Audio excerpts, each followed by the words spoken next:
लोगों की बैठक में यह निर्णय लिया गया है कि दिनांक 5 तारीख से यानी कल से और 15 तारीख तक 15 मई तक संपूर्ण बिहार में लॉकडाउन लगाया जाएगा, जिसमें कुछ शर्तें निर्धारित की गई हैं और प्रतिबंध लगाया गया है। इन सभी प्रतिबंध को लागू करने के लिए सभी जिला पदाधिकारी अपने अपने जिले के अंदर धारा 144 लागू करेंगे, जिसका ऑर्डर आज निकाला जा रहा है। तो धारा 144 के जो प्रावधान होंगे उनका उल्लंघन करने पर जो कार्रवाई होगी वो आपदा प्रबंधन अधिनियम के अतिरिक्त धारा 188 में भी की जाएगी। जो पहला प्रतिबंध लगाया गया है वो है कि चूंकि इस समय पूरे बिहार में संक्रमण की जो गति है वो 10% से अधिक है, तो सभी प्रकार के राज्य के कार्यालय बंद रहेंगे।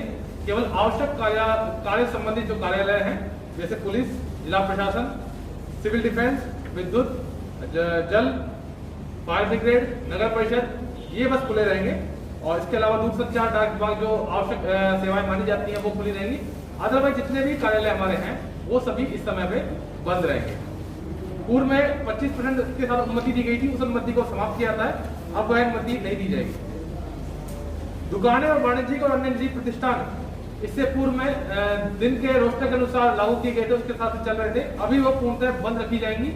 केवल आवश्यक खाद्य सामग्री, फल, सब्जी, मांस, मछली और दूध, इनकी दुकानें सुबह 7 बजे से लेकर 11 बजे तक खुली रहेंगी। इसके अतिरिक्त राशन की दुकान है, जो पीडीएस की दुकान है, वो भी सुबह 7 बजे से लेकर 11 बजे तक खुली रहेंगी। इसके अतिरिक्त जितनी भी दुकानें हैं वो सभी बंद रहेंगी। इसमें कुछ चीजों को अपवाद स्वरूप अलग रखा गया है, जैसे कि मेडिकल की दुकानें ये हमेशा खुली रहेंगी। एटीएम का संचालन ये हमेशा खुला रहेगा। कंस्ट्रक्शन से संबंधित जो दुकान है, जो कंस्ट्रक्शन है, जो योजनाएं चल रही है उससे संबंधित जो दुकान है वो सभी खुली रहेंगी। ई कॉमर्स और कुरियर सर्विस की दुकान है वो सारी खुली रहेंगी। कृषि से संबंधित जो दुकानें हैं वो भी खुली रहेंगी। मीडिया से संबंधित जितने भी प्रतिष्ठान हैं वो भी खुले रहेंगे। इसके अतिरिक्त इंटरनेट सेवाएं, पेट्रोल पंप इत्यादि जो दुकान है वो खुली रहेंगी। और ठेले पर फल सब्जी बेचना अलाउ रहेगा। दिन भर व्यक्ति ठेले पे अगर फल सब्जी अपना बेचना चाहता है तो घूम घूम के मोहल्ले में जाके वो ठेला पर फल एवं सब्जी की बिक्री कर सकता है। लेकिन सब्जी मंडी जो है वो केवल 11 बजे तक खुली रहेगी, उसके बाद उसको बंद कर दिया जाएगा। इसके अतिरिक्त जो बाकी प्रतिष्ठान है वो ऑनलाइन ऑर्डर या फोन पे ऑर्डर लेके भी सप्लाई कर सकते हैं, यानी कि वर्क फ्रॉम होम को अलाउ किया जाएगा।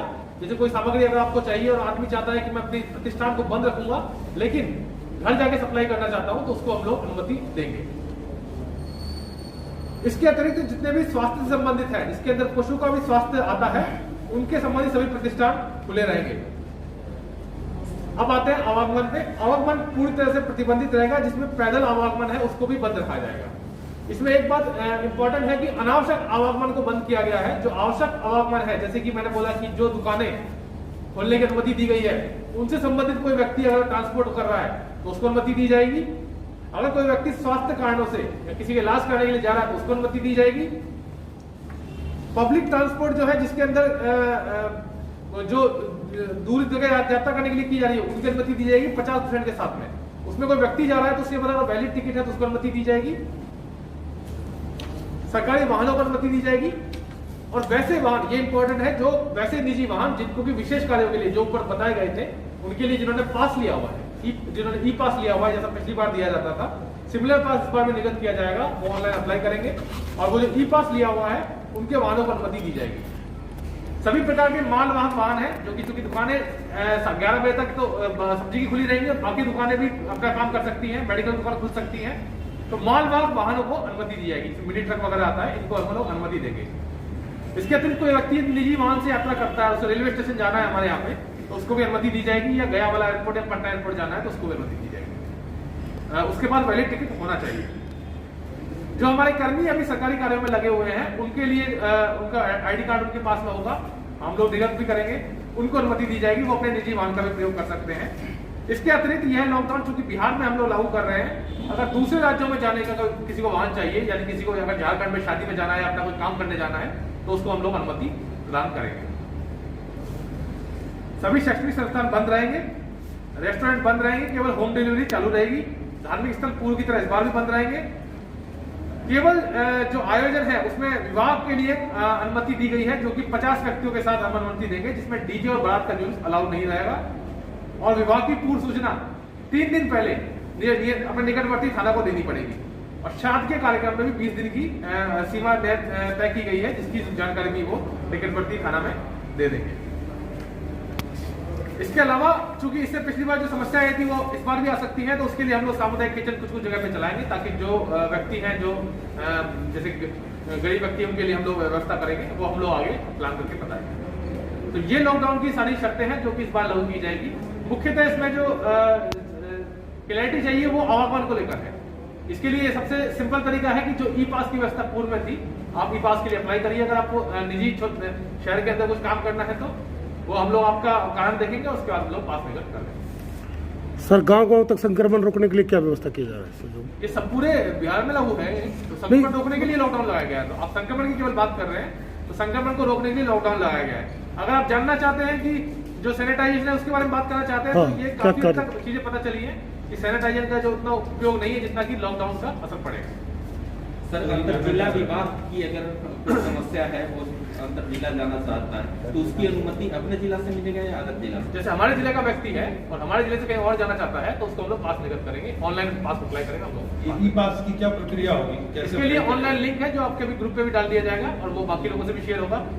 RTPS की जो वेबसाइट है हमारी, वहीं से इसको हम लोग लागू करेंगे, जैसे पिछली बार लागू होता, सेम प्रोसीजर बात है।